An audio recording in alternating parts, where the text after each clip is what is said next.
Good morning, everyone. This is Tom Dwyer from Department of Public Service staff. We're here today as part of the Track 2 collaborative process in the Commission's retail access proceedings. I'd like to thank folks for taking the time to join today.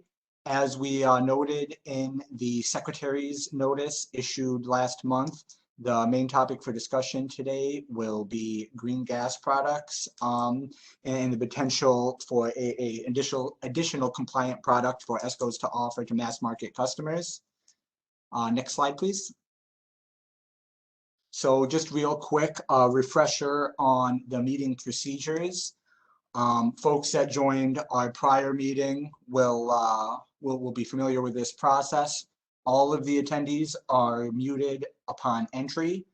In order to participate in the discussion or to raise a question, you can raise your hand to speak. The button to raise your hand is a small button on the bottom right-hand corner of your screen. When you do that, you'll show up on a list for staff. Staff can unmute you. You can make your comment or ask your question.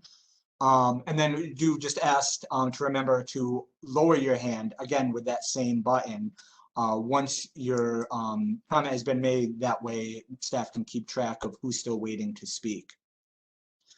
For those that are calling in by phone, you can dial *3 to raise your hand and also *3 to again lower your hand.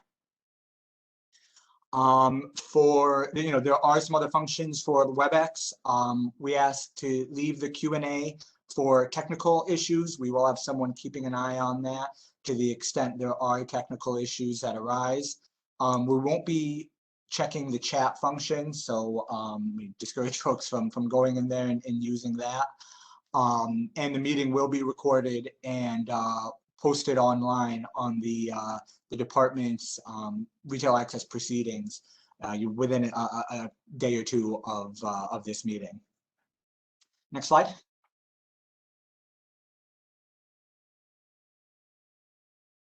So here's our agenda for today. I'd like to start out by thanking those that submitted comments and questions in advance. As part of those questions, we did get several that were procedural in nature. So my plan was to address those first, and then we'll turn to an overview of green gas products kind of as they were proposed last year, and also the Commission's order from earlier this year that directed this issue be addressed further in Track 2. We then have a presentation by Angela Shore from NRG, and we'll follow that up with a discussion on just some general green gas topics. Our goal here is to really have kind of an open discussion that is led by the industry folks as we try to address what the Commission cited as holes in these green gas proposals and try to flesh out a more thorough proposal for Commission consideration. And we'll conclude then with some next steps for topic areas for our next meeting and timing for that. Next slide. So as I mentioned, we'll start off with some of the procedural questions that we got. Just jumping right into it here, we were asked what process will be used to evaluate proposals, and specifically, what kind of notice and comment periods will occur prior to Commission action. I think the process might vary a little bit by subject area, but for today, focusing on green gas, as we had mentioned in prior meetings, at least the way staff sees this kind of going forward is with some of these meetings here, like we are today, to discuss these issues and get a little bit more information on potential product offerings. And that ultimately that would result in a straw proposal or the like that would be filed with the Commission in the docket, issued for public comment before Commission determination. How that document, the straw proposal takes shape, I think, again, will vary by subject area. For green gas, I think that is something that would be likely led by the industry. And as I mentioned before, I think we would encourage maybe consolidated proposals as opposed to one-off filings for approval of specific products.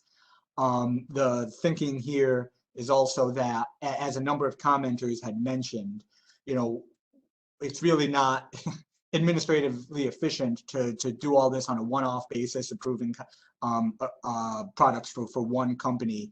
And I think the intention here is to establish kind of a generic green gas product or products that would satisfy the commission's requirements for an energy-related value-added product or service that would be looked at kind of on a generic basis, not specific to one company, and if approved, would be an option for all ESCOs to offer. So how will this process be administered?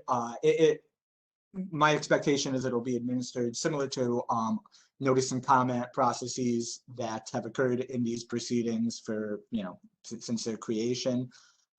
As I already briefly mentioned, starting with a proposal before the commission that gets issued for public comment, and then following a comment period, a commission determination. We have a question here about, will a list of questions be developed upon which stakeholders will comment and provide straw proposals? I think that's probably a useful process for certain topics. Again, I think the green gas, I really look for the sort of the industry to come up with that proposal, but I think there are certain issues that the commission specifically said should be addressed in Track 2.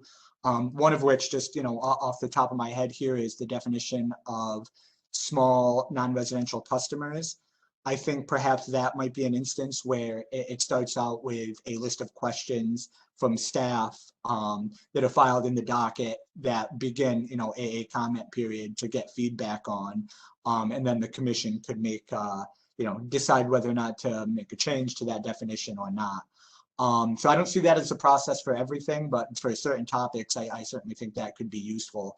That list of questions would likely take the form of a secretary's notice soliciting comments that would include, specific points that that staff is looking for more information on.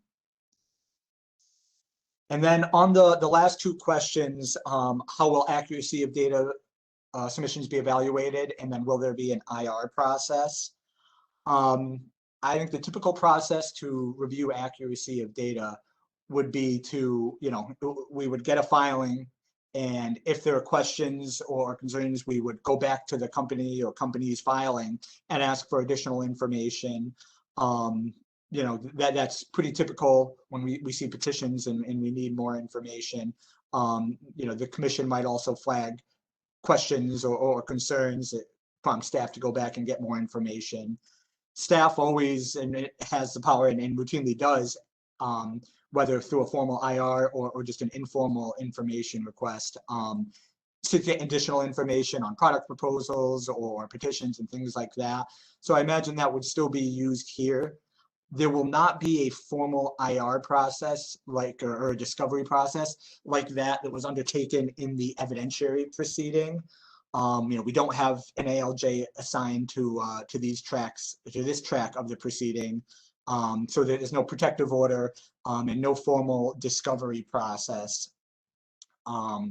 That said, this is a collaborative effort, and to the extent parties are asking questions of one another or sharing information, I think that's done on a voluntary collaborative basis.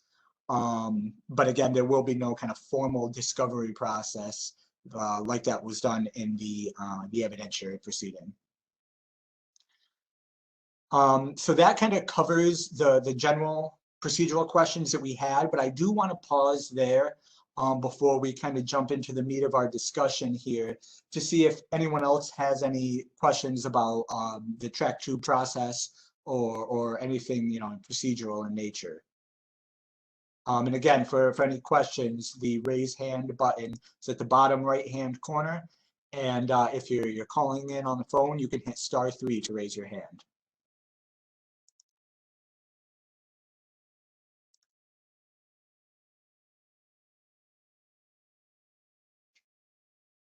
All right, well, not seeing any questions at this time. I don't want to slow us down more than necessary. Of course, if questions come up later in the meeting, please feel free to raise them. But with that, we'll move to the next slide. So again, this is from the Commission's January 2021 order as it relates to green gas products. I'll just kind of reiterate some of the quotes from the Commission. They said they find at present we lack the requisite assurances that natural gas bundle proposals will provide value-added energy-related services that are consistent with New York's clean and renewable energy goals so as to justify providing a permanent exception to the default price guarantee rule. Track 2 proceedings will provide the needed opportunity for engagement between interested parties and staff to permit a better understanding of proposals related to green gas products. The Commission anticipates that collaboration will allow interested ESCO industry representatives to address concerns related to both the provision of value to the customer, including the match between marketing and the value the customer actually receives, and the manner in which green gas proposals relate to New York's aggressive clean energy goals. Regarding the state's clean energy goals, the Commission said that interested ESCOs may wish to address the possibility that an unintended consequence of ESCOs offering green gas products is that the customer will be incented to either consume more natural gas or relatedly reduce their natural gas usage over time less than they would have otherwise had. Would have otherwise had the commodity not been included in a green gas bundle. And then the Commission just recognized that these concerns should not be understood as exhaustive or as Commission conclusions on relevant issues. The concerns are intended to be helpful illustrations of the issues interested ESCOs should address and that other parties may wish to address in the Track 2 proceedings. So again, kind of going back to the proposals that were submitted in 2020, the Commission didn't feel there was enough information on those proposals to go ahead and approve them on a generic basis at that time, and is looking for more information to, again, as mentioned, really suss out the value to the customer in these products, and then how they can be made consistent or offered in a consistent manner with our clean energy goals. Can we go to the next slide, please? This is just a quick summary. You'll recognize we had this slide in our last meeting, just about the green gas proposals submitted in 2020. Generally, they had two characteristics. Either they were a carbon offset product where the customer's natural gas usage was, I guess the CO2 emissions associated with a customer's natural gas usage would be offset by the purchase of some type of carbon credit. The main one referenced was the Regional Greenhouse Gas Initiative, or RGGI credits.